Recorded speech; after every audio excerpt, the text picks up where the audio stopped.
Dear Bismillahirrahmanirrahim. Dear students, Assalamu alaikum.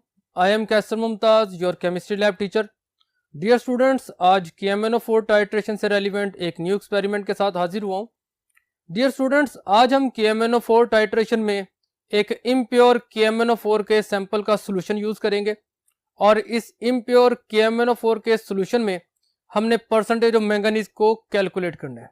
तो आइए board पर चलते हैं और एक्सपेरिमेंट को स्टडी करते हैं कि किस तरह से हम एक इम्प्योर KMNO4 के सैंपल में से परसेंटेज ऑफ मैंगनीज को कैलकुलेट कर सकते हैं. डियर स्टूडेंट्स, एक्सपेरिमेंट की स्टेटमेंट कुछ इस तरह से है that 6.5 gram of an impure sample of KMNO4 is dissolved per dm cube. 1 dm cube solution में impure KMNO4 के 6.5 ग्राम डिजोल्व किए हुए हैं. 6.5 ग्राम